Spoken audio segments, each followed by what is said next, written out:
नमस्कार मित्रों, मैं आपका मित्र मनीष वैष्णव और लक्ष्मी की स्थिरता की इस श्रृंखला में इस सीरीज में एक और नए टॉपिक के साथ में हम मिल रहे हैं। इसमें आज मैं आपको ये बता रहा हूं कि लक्ष्मी की स्थिरता यदि आपके पास है तो इसका मतलब ये कभी नहीं होगा कि आप करोड़पति अचानक बन जाएंगे, जैसा मैंने पहले के वीडियो में बताया है।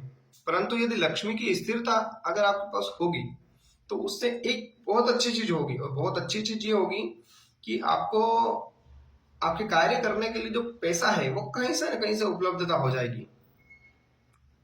इसका एक मैं आपको रीजन बताता हूँ। एक बात आती है कि सुदामा की, देखो भक्त कितना भी गरीब क्यों ना हो परंतु वो दरिद्र नहीं हो सकता। एक पूर्व जन्म समय में एक मूवी आई थी अमिताभ बच्चन की, जो उसमें वो ऐसा बोलता है कहीं जाकर कि आज मेरे जेब में दो रुपए नहीं है पर मैं तुमसे 2 लाख का सौदा करने आया हूँ। ऐसा कुछ 5 लाख चाहे 2 लाख, ऐसा कुछ मेरे जेब में 5 रुपए नहीं है पर मैं 5 लाख का सौदा करने आया हूँ। तो भक्त का जीवन जो ऐसा है ना, उसके पास कुछ नहीं होता, पर यदि वो भगवान की भक्ति में जुड़ जाता है तो चमत्कारिक रूप से उसको लक्ष्मी की स्थिरता प्राप्त होती है। चमत्कारिक रूप से कैसे? जैसे हमको कोई अचानक से काम आया और हम क्या करें, पर हम भगवान के भक्त हैं, भगवान ऐसे ना कुछ ऐसी सुविधा कर देते हैं, ऐसा कुछ ना कुछ ऐसा चमत्कार कर देते हैं कि आपका काम अपने आप हो जाता है।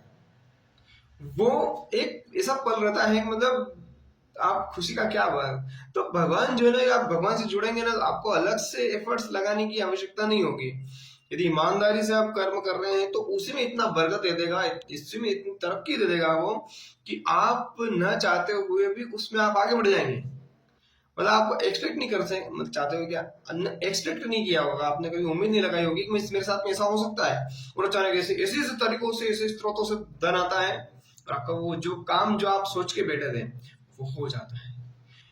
इतना ही नहीं, यदि आप भगवान की शुद्ध भक्ति करते हैं, यदि आप जो वैष्णव धर्म के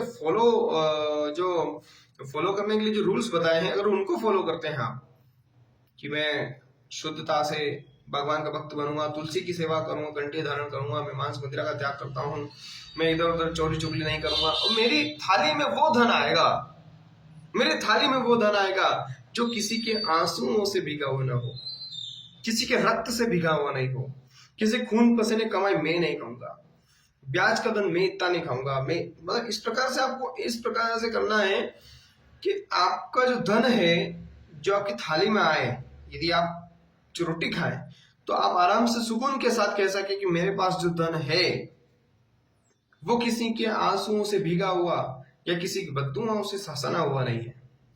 यदि इतनी बात यदि आप कॉन्फिडेंस से वो रोटी खा सकते हैं, ईमानदारी के साथ एक कम धन कमाते हैं और आपके पास कर्जा भी है और फिर भी आप इस प्रकार से धन कमाते हो, तो देखना कहीं ना कहीं है ना, भगवान आपको इतना देगा कि आपका सारा कर्ज वगैरह भी चुक जाएगा और आपके बड़े बड़े काम है, मेरा ये है शादी करना है, बच्चों की शादी करना है, मेरा ये धन चुकाना है, मेरे इस प्रकार से गाड़ी को लेने, वो सब भी हो जाएगा।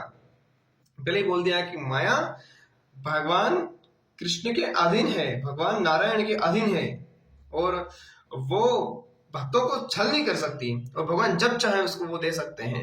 बस आपको अपने तरीकों में, आपके अपने कार्यों में बहुत ज्यादा ध्यान रखकर आपको सतर्कता के साथ, शुद्धता के साथ, ईमानदारी के साथ अपना काम करना है। कम में भी ज्यादा बरकत देना यह भगवान का काम है, हमारा नहीं। तो इसलिए आप शुद्ध भक्ति करें, लक्ष्मी की आराधना करें, भगवान कृष्ण की, भगवान राम की आराधना करते रहें। उसके साथ में यदि आप करेंगे, साहित्य जरूर पढ़ना है। गीता यदि आप घर में पढ़ते हैं या भगवान का कोई भी ऐसा कोई पाठ है या ऐसा कोई मंत्र है जिसका आप जप करते हैं और गीता में से गीता का ज्ञान मिलता है, इसलिए भी उसको पढ़ना आवश्यक है। और मैं शास्त्रों को पढ़ने से लक्ष्मी की स्थिरता कैसे बनती है ये भी आपको अगली सीरीज में बताऊंगा।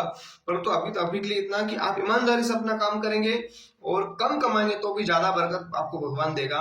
इसी के साथ में, श्रृंखला के साथ में, आप मित्र मनीष वैष्णव। और यदि आपको कुछ प्रश्न हो तो आप कमेंट बॉक्स में पूछ सकते हैं, वहां पर हमारे नंबर भी दिए हुए हैं संस्था के, आप फोन करके हमसे जानकारी ले सकते हैं। आपका मित्र मनीष वैष्णव में विदा लेता हूँ।